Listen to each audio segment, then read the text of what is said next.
kitab kita di muka surat 202. Jadi apa yang ada di dalam slide ni, Ustaz ringkaskanlah. Ustaz ambil poin-poin penting daripada tajuk, di bawah tajuk Al-Qawlu fil Haqiqati wal Majaz, daripada muka surat 202 sampai seterusnya lah. Biasanya dalam beberapa muka surat aja, tak banyak. Kalau kita Ustaz ni dia ada 1, 2, 3, 4, dalam 4, 5 muka surat macam tu je. Okay. Boleh. Baik, jadi hari ni, tengah hari ni Ustaz nak uraikan sedikit pasal PowerPoint tu. Okay. Kemudian nanti kan di akhir kelas kita pukul 12.45 macam tu. Okey, Ustaz nak awak kembali semula ke klip, jawab satu kuis dia panggil formatif. Yang kuis formatif Ustaz bagi markah, ada markah dalam sistem, tapi markah tu tidak diambil lah untuk yang kerja coursework tu tidak. Cumanya kuis tu dibuat tu untuk cuma nak tahu adakah awak faham ke tidak apa yang kita belajar. Okay? Tapi wajib jawab dia, semua kena jawab. Dan masing-masing boleh nilai masing-masing lah. Maknanya kalau dia betul semua tu, insyaAllah maknanya dia boleh faham lah. Maknanya dia faham lah apa yang kita nak belajar hari ni lah. Ya, boleh ya? Suara Ustaz je lah. Sauti wadih lah. Wadih. Okey. Sekarang ni sebelum start, awak ada berapa orang sekarang ni? Ada lebih 80 orang. Okey lah. Baik. Bismillahirrahmanirrahim. Kita fokus kepada tajuk kita dulu. Ustaz akan baca di PowerPoint. Ustaz akan tunjuk di PowerPoint. Okey.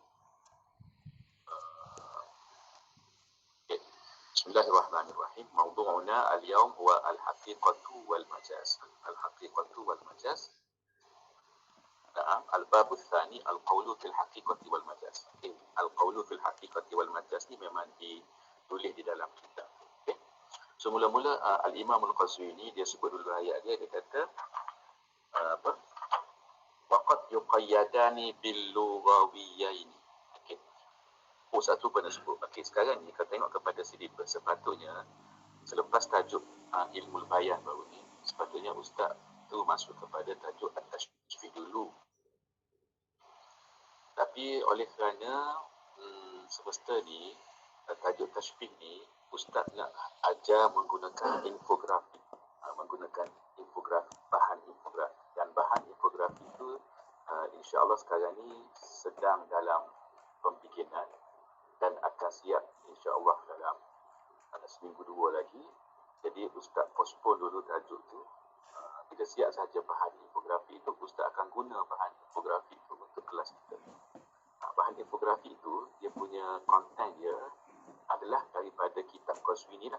Tetapi dia dipersembahkan dalam bentuk infografi. Sebab tajuk tu dia berkait dengan pendidikan Ustaz lah. Jadi saya nak guna di dalam kelas. Jadi oleh sebab itu Ustaz pun lompat kepada tajuk selepas dia, iaitu Al-Qawlu fil Haqiqati wal Majaz. Okey. Sebab tu kalau awak tengok dalam silibus, ada tajuk tashbih dulu kan, tapi yang tu Ustaz KIV. Ustaz takjil bukan ta'jil. Kalau ta'jil tu percepatkan, takjil maknanya kita melewatkan, kita tunda. KIV tu keep in view kan, kita tinggal. Okey, belakang dulu. Baik. Jadi sekarang ni saya balik semula kepada ni. Dia kata qawluhu. Ustaz tulis qawluhu ni maknanya qawlu al-Qazwini. Qazwini kata di dalam kitab waqad yuqayyadani bil lughawiyaini. Dalam kitab tu apa maksud dia kata yuqayyadani bil lughawiyaini? Maksud dia tu qad apabila masuk atas fi'il mudhari', maksud dia kadang-kadang. So kadang-kadang hakikat dengan majaz dia ikat dengan al-lughawiyain. Al-lughawiyain. Maksudnya, maknahu kadang-kadang dia sebut al-haqiqatul lughawiyah. Kadang-kadang dia sebut al-majaz al-lughawi. Dia disebut di bahagian belakang tu selepas disebut hakikat dengan majaz. Okay? Dia taklidkan. Tapi sekarang ni sebenarnya dia difahami dah bila sebut al-haqiqatu wal majaz tu, hak masyhur dia. Sebab ni kan pengajian bahasa, maka maksudnya itu adalah al-lughawiyah dan al-lughawiyah. Sebab itu dia kata qad. So bila kita belajar balaghah, dia kata al-haqiqah wal majaz itu memang al-haqiqatul lughawiyah dan juga al-majaz al-lughawi. Boleh. Baik. Kemudian daripada kitab dia ni kita ambil ta'rif. Okey, ta'riful haqiqah. Al-kalimatul musta'malatu fi ma wuddi'at lahu fi istilahin bihi at-takhatub. Bubuh bagi. Apa ni tengok bagi tu molek.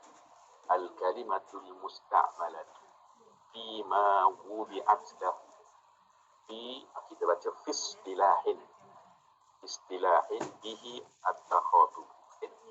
So dalam ta'rif ni ada 3 elemen yang kita kena ingat.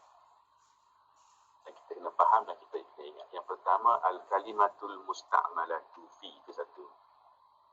Kemudian dia berkait dengan ma wudi'at lahu. Fi ma itu satu, fi satu ma. Okay. Ma wudi'at lahu. Okay. Lepas tu bahagian akhir dia fi istilahin. Baca malah fi istilahin bihi at-takhatub. Okay. Baik. Mula-mula al-kalimatul musta'malat. Apa terjemahan dia? Semua kita tahu. Kalimah yang digunakan. Kalimah yang digunakan. Okay. Saya yang tu tak, yang tu clear. Crystal clear yang tu lah. Al-kalimatul musta'malat. Kalimah yang digunakan.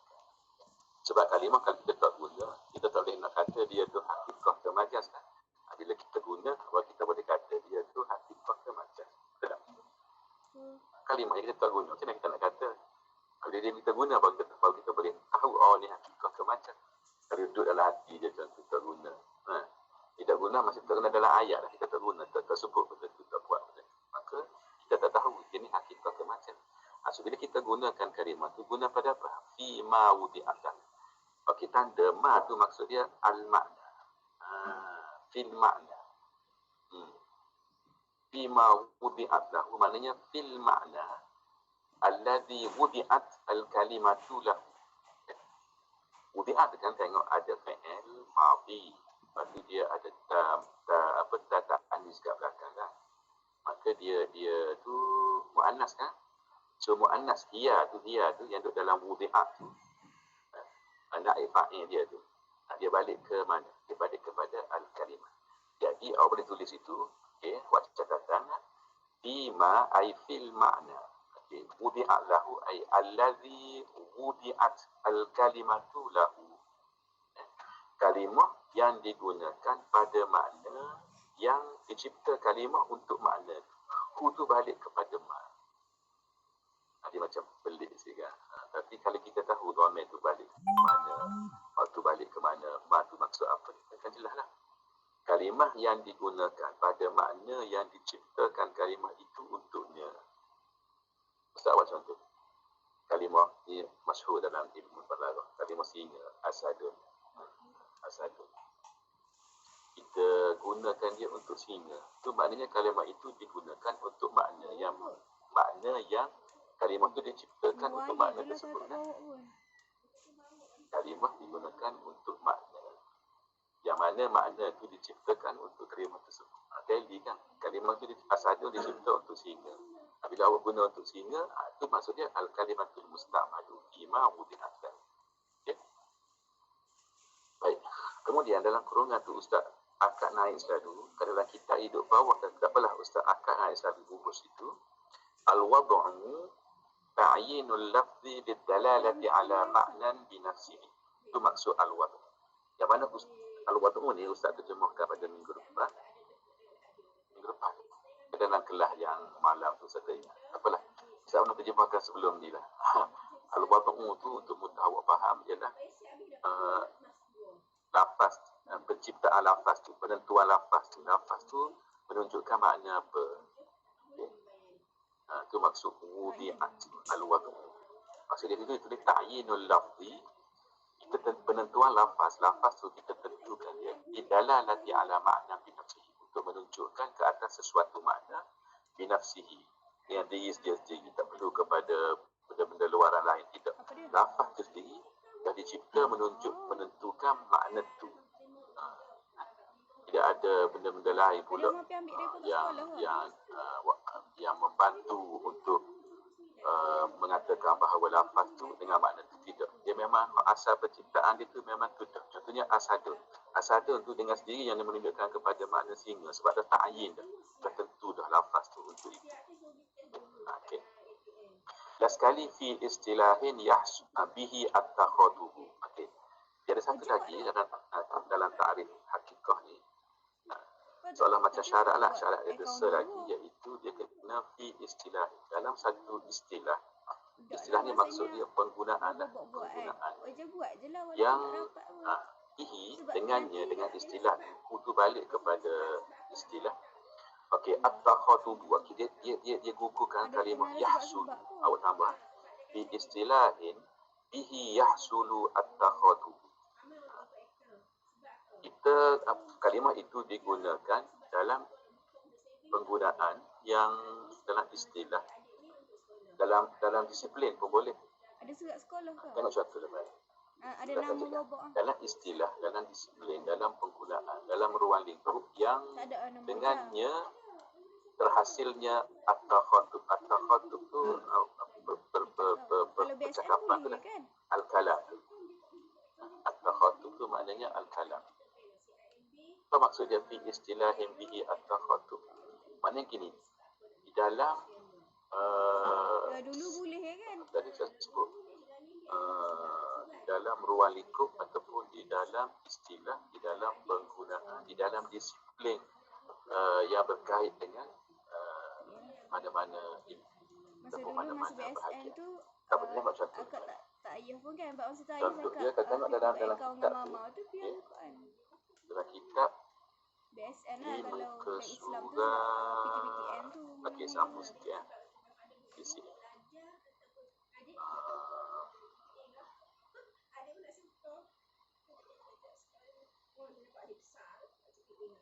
Oh, pakai baju sekolah tak.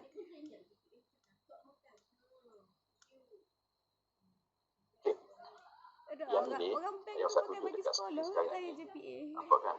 Dia tidak, Ustaz tidak bubuh di dalam slide, sebab apa ni, dia tu apa ni, dia huruf, dia panggil ni kan, kita belajar dalam style kita kata inilah pengajian Islam ke ataupun dalam pengajian bahasa yang kita turut ni, lepas dia sebut ta'rif, dia akan sebut benda-benda yang mengeluarkan perkara-perkara tu daripada ta'rif.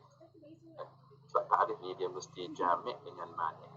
Maksud dia mesti komplit, merangkumi ke semua perkara yang di bawah apa ni ilmu tu. Yang keduanya, dia akan mengeluarkan benda-benda yang tidak berkait dengan dia, disebut mani. Dia akan menghalang benda-benda lain tu untuk masuk hidup sekali di bawah ta'rif. Sebab tu kalau tengok di sini dia akan tulis kenapa, contoh ni kita baca sini, kenapa dia sebut musta'malah, kenapa dia sebut musta'malah. Okay? Kenapa? Sebab dia nak ihtiraz, amalam yusta'mal. Maka sebab dia nak mengeluarkan benda-benda yang tidak digunakan. Kenapa dia sebut apa ni, fi ma wudi'at lahu, sebab dia nak keluarkan ghalab. Lepas tu dia nak keluarkan salah satu daripada pembahagian majas. Okay. Nak post ke? Lepas tu kenapa dia gunakan yang ni sebab dia nak keluarkan benda ni. Okey. Jadi yang maklumat dalam ni awak boleh baca dalam kitab ni, tapi Ustaz tidak bubuh di dalam PowerPoint. Ustaz cuma nak cerita sini supaya awak faham di dalam ta'rif tu ada 3 perkara. Satu, al-kalimatul musta'malatu, lepas tu ma wudi'at lahu, lepas tu fi istilahin bihi at-takhatub. Boleh? So, contoh dia apa? Contoh dia lafaz asad. Contohnya lafaz asad. Singa kan?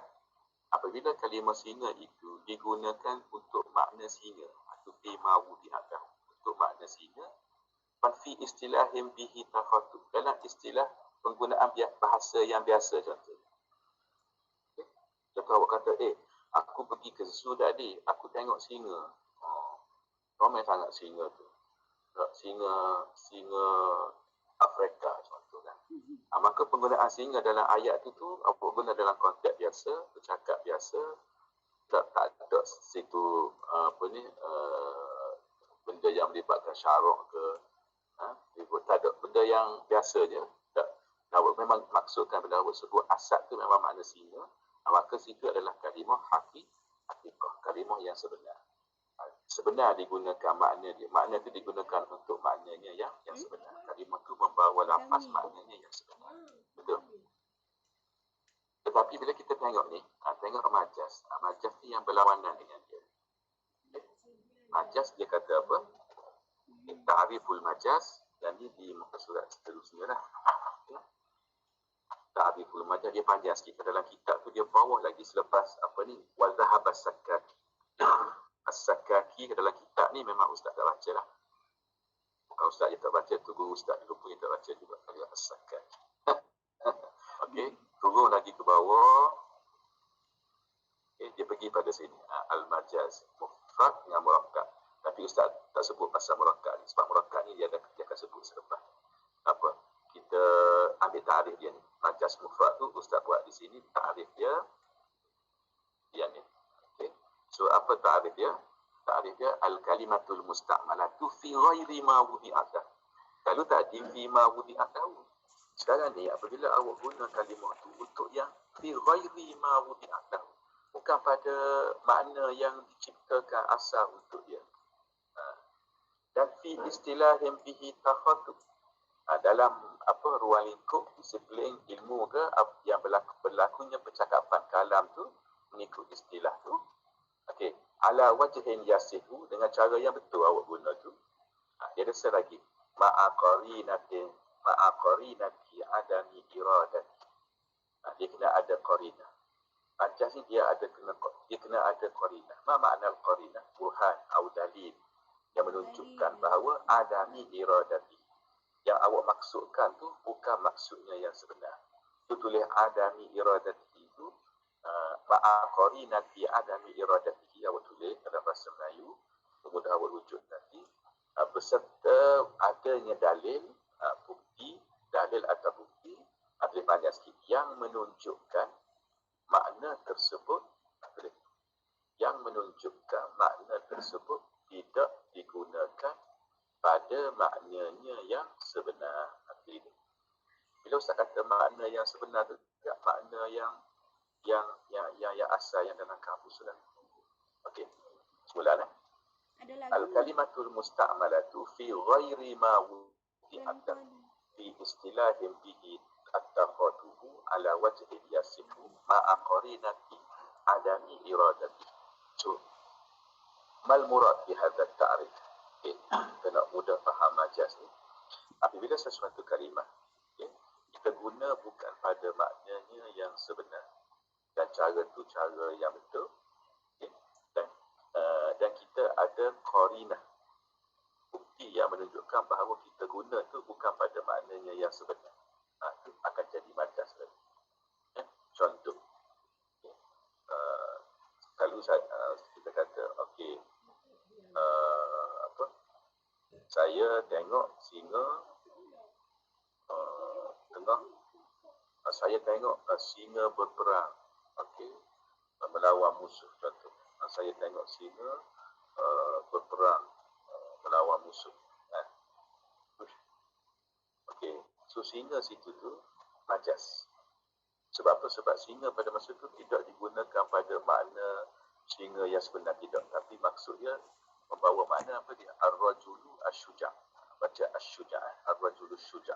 Seorang lelaki yang berani, yang dia tu diumpamakan seperti singa. Maka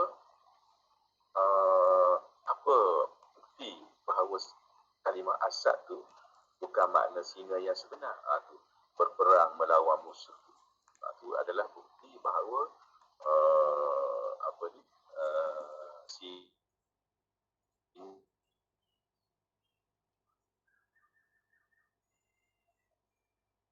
itu bukanlah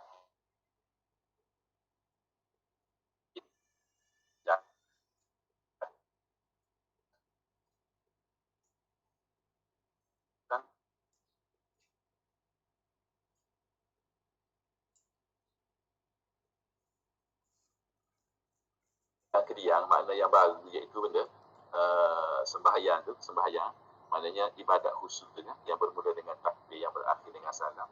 Tapi oleh kerana awak guna dalam konteks, maka dia kekal, boleh dipanggil dalam balaghah, masih kekal dengan hakikat dia. Nampak? Okey. Yang ketiga, uruf. Uruf ni sini dia buat contoh macam okey.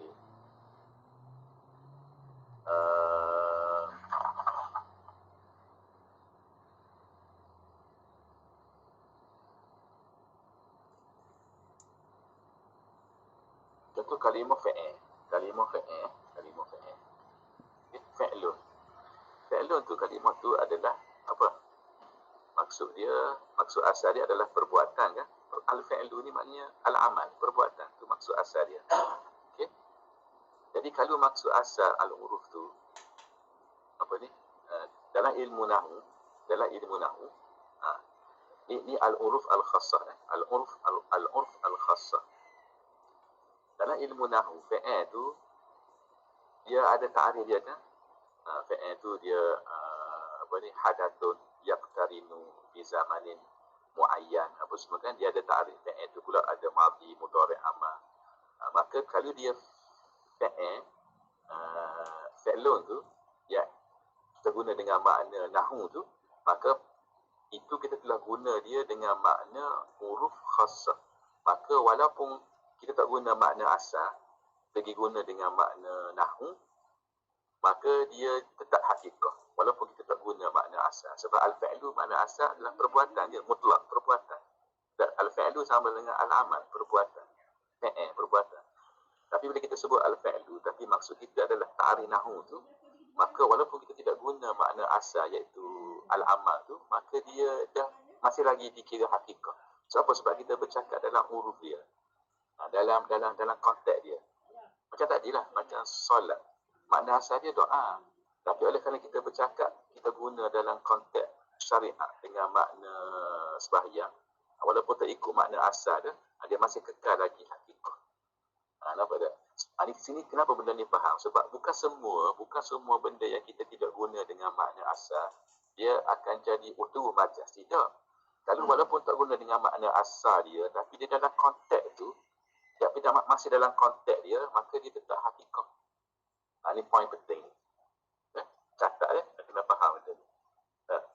Kalau ingat semua ni, pasal paling mudah sekali kita ingat pasal solat tu lah. Solat memang dari segi bahasa dia adalah doa. Tapi bila kita guna dalam konteks syariat dengan makna sembahyang, dia masih lagi kekal sebagai hakikah. Walaupun kita tidak guna makna dia yang asal iaitu doa, dia masih dalam kekal, masih lagi hakikah. Sebab apa? Sebab dia ada dalam ta'rif tadi, kenapa dia panggil istilahim bihi at-takhatu. Itulah dia peranan ta'rif tu. Kalimat istilahim bihi at-takhatu. Jadi apa ni ingat betul-betul tu. Ta'rif tu pengalaman ustaz. Bila ustaz mengajar balaghah ni lama dah. Belajar sekolah ustaz belajar diploma. Lama dah ustaz mengajar. Ustaz perasan bahawa ada perkara yang pelajar paling tidak faham lah. Jadi kita suruh syarah balik ta'rif tu, dia akan keliru, dia akan tak boleh hurai pada fi istilahim bihi at-takhatu. Sebab tu saya katakan tadi, sini kita boleh tulis dalam konteks, dalam disiplin ilmu tu, dalam penggunaan yang berkait dengan ilmu tu, situasi tu ke, dalam disiplin ilmu tu ke, itu maksud dia fi istilahim bihi at-takhatu. Jadi kalau kalimah as-salah digunakan dengan makna sembahyang dalam konteks syariah, kita bercakap tentang ibadat contoh, itu kira hakikah tu, walaupun asal makna as-salah tu ialah ad-du'a. Kita guna dah ad-du'a tu, kita guna yang makna baru pun masih lagi hakikah sebab dalam konteks dia. Jadi kita kena faham bahawa tidak kesemua bila kita tidak guna dan kata ni tak guna makna asal, tu macam tak boleh. Dia ada satu lagi elemen iaitu konteks. Kalau dalam konteks tak apa, dia masih kekal hakikah. Sama dengan urfiyah khassah dengan urfiyah ammah. Urfiyah ammah ni Al-Qazwini buat contoh lafaz dabbah. Dabbah ni kalau kita tengok pada kamu,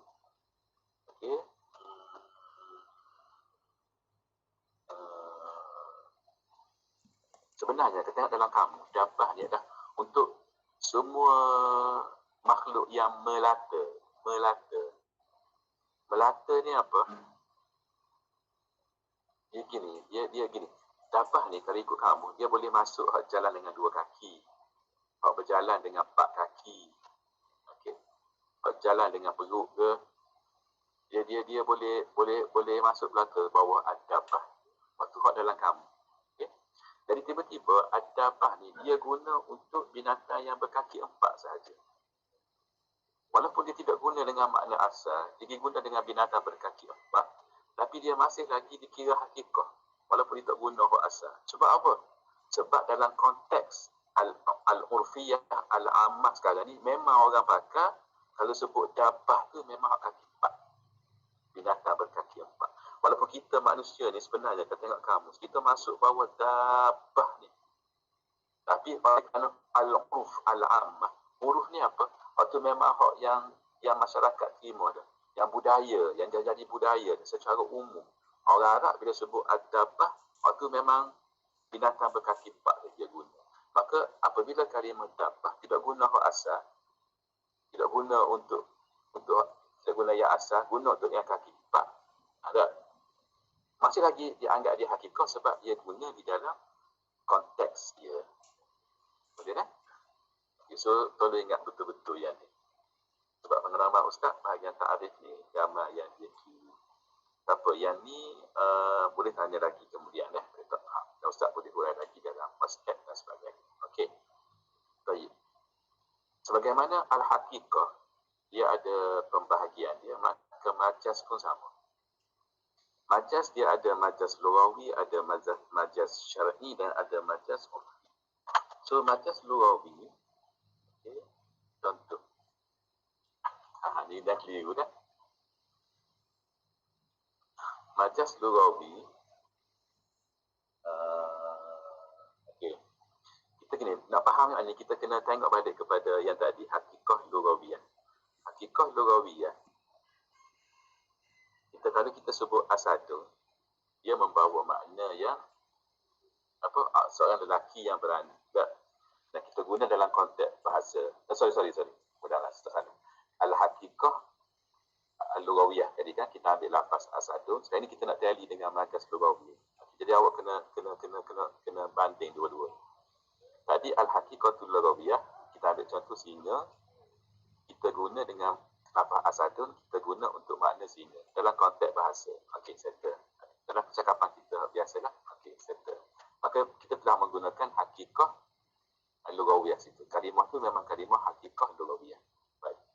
Tetapi katakanlah dalam konteks bahasa, awak bercakap dalam konteks bahasa, tapi awak pergi guna singa tadi tu, yang awak sebut singa tadi tu, awak pergi guna dia untuk makna lelaki yang berani. Awak bercakap dalam konteks bahasa tu. Maka pada masa tu, dia pun jadi majaz. Faham tak? Kita nak sebut majaz-majaz tu hak ni lah. Kita nak sebut majaz lugawi, hak ni lah. Apabila kalimah tu, kalimah asadun, awak tidak sebut makna dia yang tidak guna makna yang sebenar. Awak guna makna lelaki yang berani. Dan awak pada masa tu bercakap dalam konteks bahasa. Tak, maka pada masa tu kalimah tu memang jadi majaz. Dia majaz lugawi. Kalau awak guna kalimah asadun dengan makna singa, itu hakikah. Tapi kalau awak guna majaz dengan makna lelaki yang berani, itulah dia majaz lugawi. So, ni clear. Hak ni hanya kita duduk sama-sama dah. Hakikah majaz kita lugawi, hak ni lah. Lafaz singa guna untuk orang berani. Itu majaz tu. Di sana ada qarinah, bukti yang kata maksud lafaz singa tu bukan makna binatang singa, tapi orang yang berani. Kalau kita duduk cakap dalam bab majaz, isti'arah lah, apa semua tu, waktu inilah majaz lugawi. Ini clear. Cumanya majaz syar'i. Majaz syar'i ni bagaimana? Gini. Majaz syar'i ni, ingat tadi kan saya kata, lafaz as-salah. Lafaz as-salah tu dalam konteks syariah kita guna dengan makna semayang. Itu hakikah. Betul tak? Tapi tiba-tiba dalam konteks ibadat, ni, dalam konteks syariat, tapi tiba-tiba awak balik asal, awak guna as-salah tu dengan makna ad-du'a. doa dalam konteks ibadat. Maka pada masa itu dia jadi majas. Walaupun dalam kamu kata dari segi bahasa dia betul, tapi di situ dia jadi majas. Tidak jadi hakikat. Walaupun dia bawa makna yang sebenar. Sebab awak guna dalam konteks syariah. Faham tak? Contoh gini, as-sawm, puasa kan.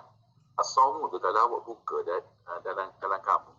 As-sawmu maksud dia perisai. Al-junnah, perisai. Okay? Dalam konteks syariah, puasa tu, amalan puasa dah, ibadat puasa tu. Yang menahan diri daripada makan, minum dan sebagainya tu, daripada subuh sampai ke maghrib. Okay. Tiba-tiba awak tengah bercakap dalam konteks syariah ni, tengah ceramah pasal puasa, pasal contoh dah. Tiba-tiba awak sebut as-sawmu, tapi awak maksudkan dengan dia adalah perisai, bukan ibadat puasa. Awak tengah bercakap pasal ibadat, tapi awak disebut as-sawmu, awak maksudkan dia adalah al-junnah, perisai. Maka pada masa itu awak telah menggunakan cara walau apa dia? Perisai. Betul kan? Tapi sebab awak guna dalam konteks syariah dengan makna asal tadi, maka dia jadi majas. Maka samalah juga dengan al-urfi, al-khas dengan al-am. Malikiyah. Tidak. Ya, awak nak faham pembahagian anwa'ul majas ni apabila awak faham anwa'ul haqiqah. Bila awak tidak guna dalam konteks yang sebenar saja, maka dia akan bertukar menjadi majas. Okay. Contoh, tadi kan kita kata al-haqiqah al-urfiyah tadi, al-khassah tadi, kalimah fa'il kan? Kalimah fa'il. Okay. Kalimah fa'il menunjukkan kepada al-amal. Boleh? Al-amal. Tetapi di dalam huruf nahu, dalam ilmu nahu, disiplin ilmu nahu, konteks nahu, al-fa'lu tu dia ada ta'rif dia kan? Dia ada pengertian dia. So bila ketika awak tu cerita pasal ilmu nahu, awak pun sebut al-fa'lu. Tapi awak tidak maksudkan yang ta'rif fa'il tu, awak dimaksudkan al-amal. Hak makna dalam kamu. Dan awak tengah bercakap tentang huruf dalam huruf nahu ni. Maka pada masa tu awak telah menggunakan kalimah al-fa'lu tu dengan makna majaz. Apa tak? Awak pusing gitu. Nanti saja. Isu sini. Sini ni, okey. Sebab kita ialah masa kita ni terpanjang. Jadi yang ni Ustaz boleh cerita balik. Mungkin dengan gaya bahasa yang lain pula ke. Supaya awak clear sini. Crystal clear. Sebab ni tarikh ni. Awak belajar balaghah. Benda ni kalau awak tak boleh nak explain ni. Pasal benda ni. Awak tidak faham. Awak tidak boleh nak explain. Maka kuranglah sikit awak punya penguasaan awak dalam ilmu balaghah. Sebab ini benda yang basic ni. Kalau awak tidak mampu untuk syarah baik syair, yang susah-susah tu tak apa. Tapi hak ni benda hak basic ni. Hak yang berkaitan dengan ta'rif. Kalau orang tanya, cuba bagi contoh, majaz syar'i itu apa? Hakikat syariah apa? Majaz syar'i itu apa? Kalau awak tidak mampu nak cerita pasal yang tu, aku kuranglah sikit darjah awak dalam penguasaan ilmu balaghah. Tak apa. Okey, Ustaz cukup dulu dengan penerangan ni sebab masa kita pun terhad, tetapi Ustaz akan ulang balik nanti. Okay, mungkin Ustaz akan rakam video, Ustaz akan share, awak dengar berkali-kali sehingga awak faham. Ustaz nak awak bergraduat, maknanya awak habis subjek ni, tapi tarikh hakikat dengan wajah majas ni awak crystal clear. Maknanya lekatlah kepala, faham, okey, tahu, okey, gini. Okey. Sebab ni benda yang basic dalam ilmu balaghah. Okay. Ustaz tambah awak skor A contohnya. Tapi bila orang suruh cerita pasal ta'rif al-haqiqah wal majaz, lepas tu suruh bagi perbezaan di antara majaz lughawi, majaz syar'i, haqiqah lughawiyah, haqiqah syar'iyah, awak pun tak. Awak boleh A. Jadi saya tambah. Okey. Baik. Lepas tu kita pergi kepada ni, last kalian. Yang kedua sebelum last. Iaitu istiqaq kalimah al-haqiqah. Istiqaq kalimah al-haqiqah ni. Okey, awak tengok lihat dalam PowerPoint ni, syarihah ni, slide ni, isu dia gini je mudah. Okey, kalau orang tanya, okey, kalimah haqiqah. Dan ha, qaf, ya, qaf, ta. Okey, kita jangan tengok lagi ta kat belakang. Tengok haqiq dulu. Haqiq. kalimah haqiq tu dia atas wazan fa'il. Okey. So dia imma fa'ilun bimakna maf'ul. Okey. Imma fa'ilun bimakna maf'ul. Disebut fa'il, disebut haqiq. Tapi dia mari dengan makna maf'ul. Iaitu apa dia? Okey, haqiq makna maf'ul dia adalah muhaqqaq. Muhaqqaq. Muhaqqaq tu saya tulis sini. Saya tulis maksud dia iaitu muthbat. Dia ambil daripada haqqaqa yuhaqqiqu. So fa'il bermakna maf'ul iaitu haqiq bermakna muhaqqaq. So muhaqqaq tu apa maksud dia? Muthbat, sesuatu yang disabitkan, yang ditetapkan.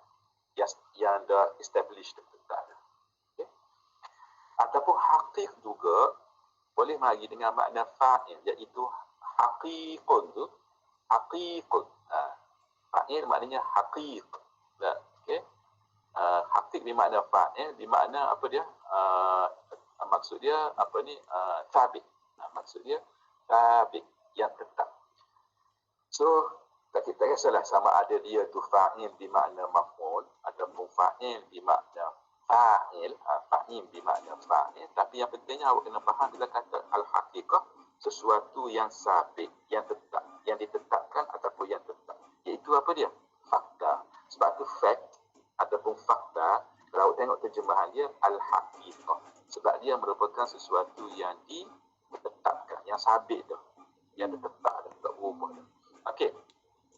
Isu yang sekarang ni yang kedua adalah kenapa dibubuh tak kat belakang. So dalam bahasa Arab, dia dibubuh tak kat belakang tu zidat at-ta linaqlil lafzi minal wasfiyati ilal ismiyati. Dia tambah ta tu tujuan dia untuk tukar status lafaz tu daripada status sifat. Kan kalau kita kata haqiq tu sifat tu sebab dia mari atas wazan fa'il. Apa dia tu sesuatu yang dalam bentuk sifat, dalam bentuk isim fa'il ataupun isim maf'ul. Yang tu sifat tu al-wasfu tu kan. Kita bila kita belajar nahwu, al-wasfu apa dia? Okay, al-wasfu dia ada isim fa'il, isim maf'ul, sifat musyabbahah kan. Sirah mubalaghah tu al-wasfu. Kita belajar nahwu kan.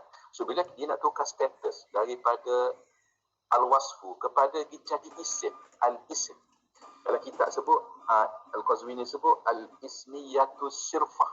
Maknanya isim yang tulis, yang asal, yang tulis. As-sirfah tu hak tulis.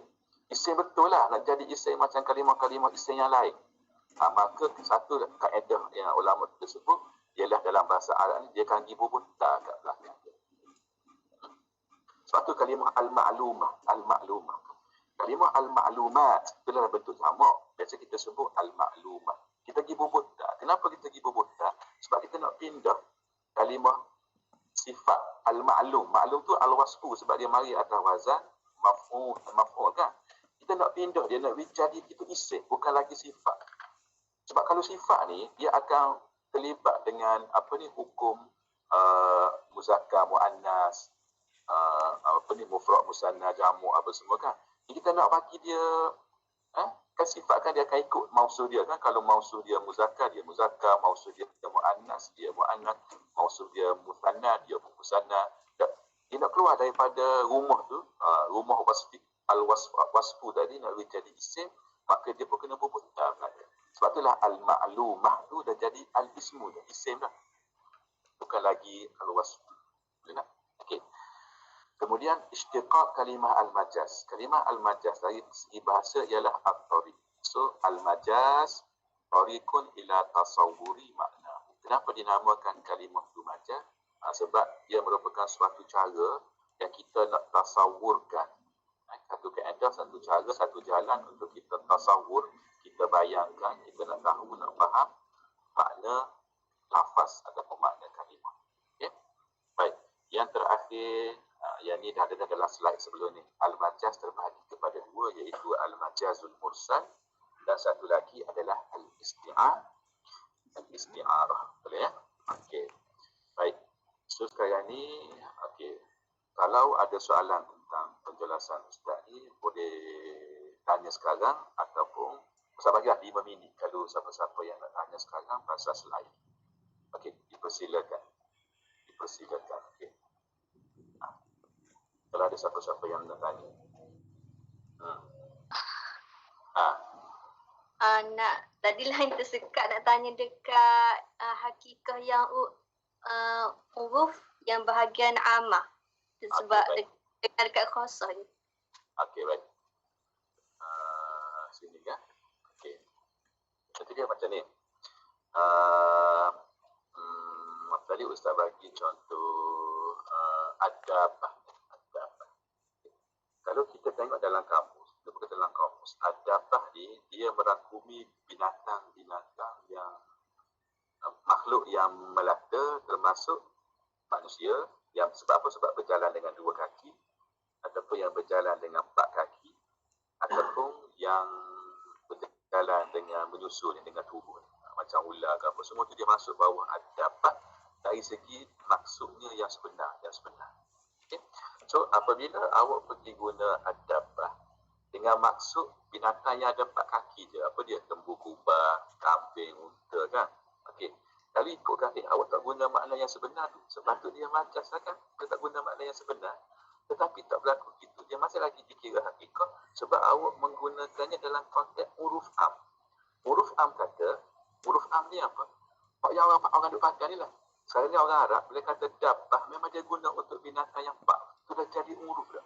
Tak ada orang Arab bila kata dabah, bila awak kata sebut je dabah, awak tulis ke, awak sebut ke dalam khutbah awak ke, dalam penulisan awak, bila awak sebut ad-dabah, dia pun faham. Oh, manusia pun termasuk juga. Ular pun termasuk juga. Ular gonggok pun termasuk juga. Tak. Sebab dia memang huruf ammah dah sekarang ni. Orang Arab semua kata kalau ad-dabah tu mestilah binatang yang berjalan dengan 4 kaki. Apa benda? Babi hutan. Buaya ada 4 kaki. Okey, kedua je buaya. Wallahualam. Okey. Jadi tu dia huruf ammah. Al-huruf al-ammah. Apa dah? So, bila awak gunakan adabah dengan makna 4 kaki, binatang 4 kaki, dan awak tidak guna dengan makna dia asal dalam kamus, iaitu merakumi semua ni, maka pada masa itu awak masih lagi mengekalkan kalimah itu dikira hakikah. Walaupun awak tidak guna pada makna yang sebenar. Sebab awak dia ikut huruf dia. Faham tak? Boleh tak? Boleh tak macam tu? Boleh ya? Okey. Agak lain? Sama, okey. Agak lain? Ustaz, saya tak faham yang kalau anwa'ul majas pula sama juga uruf dia. Sama. Bila gini, majas tu gini pula. Dia terbalik sikit. Okey, majas tu kan, bila isagak majas. Bila majas yang huruf am tu kan, bila huruf am tu dalam kitab ni, okey, dalam kitab ni, okey. Ambil ayat sini. Dalam kitab ni kita pergi sikit. Di bawah sikit. Ni. Ambil sini, nampak ni? Wa misalu urfiyul am lafaz dabbah iza sta'malahul mukhatib, bukan mukhatib ni mutakallim bil urfil am fil insan. Tengok lafaz dabbah tadi kan Ustaz kata dah, kalau kita guna untuk makna zil arba', untuk makna zil arba' di atas ni ya. Okey, untuk makna zil arba' zil arba' ni kita guna zil arba' ni memang hakikah lughawiyah lah, hakikah urfiyah lah. Tapi bila kita guna dabbah dengan makna yang tidak termasuk dalam huruf am ni, apa dia? Kita pergi guna dabbah tu untuk insan, untuk makna asal dia kan tadi kan. Tapi dalam konteks huruf am, apa tak? Penggunaan konteks ni. Betul lafaz dabbah ni bila kita tengok dalam kamus, betul lah dia merangkumi manusia. Tapi awak guna merangkumi manusia dalam huruf am. Yang mana huruf am ni memang dah terima dah bahawa al-dabbah ni dengan makna zil arba', binatang kaki 4. Tiba-tiba dalam huruf am, awak guna dabbah tu dengan makna manusia. Maka pada masa itu dia kira majas. Sebagaimana lafaz solat tadi sepakat dalam syariat guna untuk sembahyang. Bila-bila awak bercakap tentang ibadat, awak guna lafaz solat tu dengan makna doa. Maka pada masa itu dia dikira majas. Gitu je. Apabila awak tidak menggunakan makna itu di dalam konteks, maka dia akan jadi majas. Itu saja sifat. Apabila awak tidak menggunakan makna itu di dalam konteks yang telah diterima, umum dah diterima dah dia, maka awak akan jadi menggunakan perkataan itu majas pada masa itu. Contoh, awak mengajar nahu, awak sebut al-fa'lu. Sepatutnya dalam konteks al-fa'lu tu lah, fa'il madhi, fa'il mudhari', fa'il amal, benda-benda. Tapi awak sebut fa'lu, tapi awak tak maksudkan dengan ta'arif tu. Awak maksudkan dengan amal. Al-amal, perbuatan je. Mana-mana perbuatan, amal, amalan manusia contohnya. Maka pada masa tu, awak telah menggunakan kalimah tu secara majaz. Dalam konteks tu. Nampak tak? Seharap boleh Okey, baik dekat pukul 1 dah. Okey, apa nanti kalau ada itu lagi Ustaz akan ulang balik dalam rakaman video lah kot. Okey, ataupun awak boleh tanya secara personal ke apa, ataupun mungkin Ustaz boleh rakamkan awas apa rakam audio dan sebagainya lah kan. Okey. Boleh dah, agak boleh apa sebab kat pukul 1 dah Ustaz nak suruh awak buat ni, buat test sikit lah. Ada 5 soalan je sekejap je. Kalau awak faham yang ni awak boleh. Agak boleh dah? Okey. Boleh. Siapa tadi? Boleh dah ya? Terima